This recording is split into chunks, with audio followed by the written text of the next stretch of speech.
বড় এক আইনি সিদ্ধান্ত কলকাতা হাইকোর্টের। কলকাতা হাইকোর্টে দলত্যাগ বিরোধী আইনে মুকুল রায়ের পশ্চিমবঙ্গ বিধানসভার বিধায়ক পদ খারিজ করল। মুকুল রায়কে কার্যত আইনিভাবে বিধায়ক পদের অযোগ্য ঘোষণা করেছে কলকাতা হাইকোর্ট। দেবাংশু বসাকের নেতৃত্বে কলকাতা হাইকোর্টের ডিভিশন বেঞ্চ মুকুল রায়ের বিধায়ক পদ খারিজ করে।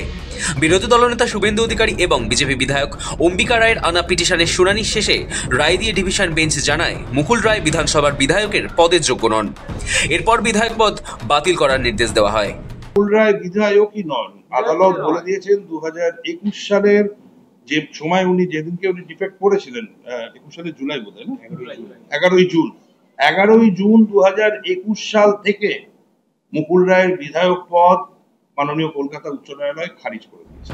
মুকুল রায় 2021 সালের মে মাসে বিধানসভা নির্বাচনে বিজেপির টিকিটে জয়ী হয়েছিলেন এবং সে বছরই আগস্ট মাসে তৃণমূল কংগ্রেসে যোগদান করেন। মুখ্যমন্ত্রী মমতা বন্দ্যোপাধ্যায় এবং তৃণমূলের সর্বভারতীয় সাধারণ সম্পাদক অভিষেক বন্দ্যোপাধ্যায়ের উপস্থিতিতেই মুকুল রায় তৃণমূল কংগ্রেসে যোগদান করেছিলেন। আর এ নিয়ে 2021 সালেই আপত্তি তুলেছিলেন বিজেপি বিধায়ক অম্বিকা রায়। 2021 সালের প্রথম বিজেপির অম্বিকা রায় মামলা করেন এ নিয়ে। সেই সময় মুকুলকে বিধানসভার পাবলিক অ্যাকাউন্টস কমিটির চেয়ারম্যান করায় আপত্তি জানান তিনি। বিজেপির টিকিটে জয়ী হয়েও তৃণমূলে যোগদান করে কি করে পিএসসির চেয়ারম্যান তিনি হলেন সে বিষয়ে আপত্তি তুলেছিলেন অম্বিকা রায়। অতঃপর শুভেন্দু অধিকারী একটি পিটিশন দাখিল করেন। এই নিয়ে স্পিকার বিমান বন্দ্যোপাধ্যায়ের কাছে বিরোধীদের পক্ষ থেকে চিঠি দেওয়া হয়েছিল। মুকুলের বিধায়ক পদ খারিজ বা পিএসসির চেয়ারম্যান পদ থেকে তাকে সরানোর প্রশ্ন ওঠে না, কারণ তিনি আনুষ্ঠানিকভাবে এখনো বিজেপিতেই আছেন। বিরোধী দলনেতা শুভেন্দু অধিকারীর আনা মুকুল রায়ের বিরুদ্ধে দলত্যাগ বিরোধী আইনে বিধায়ক পদ খারিজ করারও আবেদন জানিয়েছিলেন। তা মঞ্জুর না হওয়ায় বিরোধী দলনেতা হাইকোর্টের দ্বারস্থ হন এবং পিটিশন দাখিল করেন। তিনি বিজেপির টিকিটে বিধায়ক হওয়া সত্ত্বেও মুকুল রায়ের তৃণমূল দলের যোগদানকে চ্যালেঞ্জ করে অভিযোগ জানিয়েছিলেন। শুভেন্দু অধিকারীর অভিযোগ ছিল মুকুল রায়ের বিধায়ক পদ বহাল আছে কেন।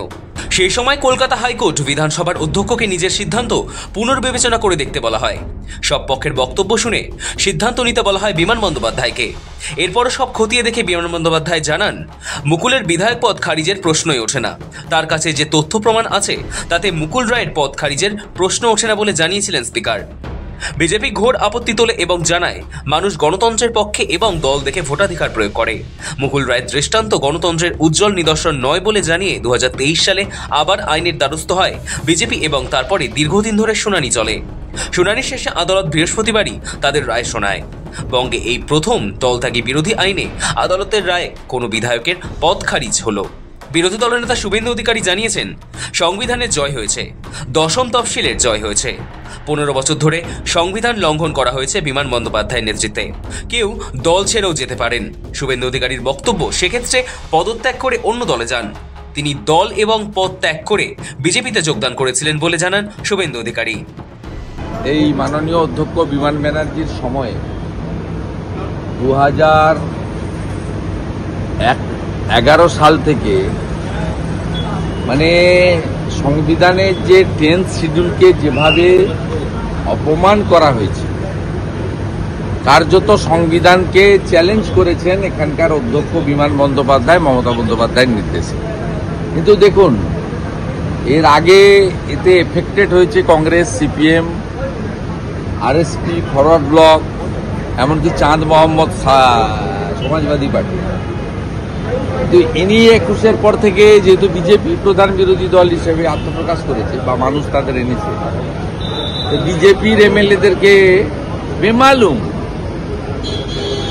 মুকুল রায় উত্তরীয় করছেন, তৃণমূলের মিটিংয়ে থাকছেন, আর বিধানসভায় বলছেন ও তো বিজেপি।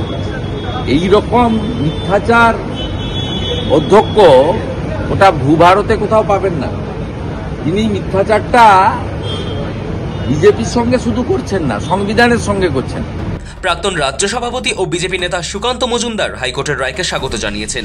এই নিয়ে সুকান্ত মজুমদার জানিয়েছেন, যে অ্যান্টি ডিফেকশন ল, সেই অ্যান্টি ডিফেকশন ল বলে যে নির্বাচিত বিধায়কদের মধ্যে যদি 2/3কে আপনি অন্য দলে নিয়ে যান বা 2/3 সংখ্যক বিধায়ক যদি অন্য দলে যায় তাদের সদস্যপদ খারিজ হয় না। এক্ষেত্রে মুকুল রায় একা গেছিলেন, তিনি অসুস্থ, তার দ্রুত সুস্থতা কামনা করি আমি।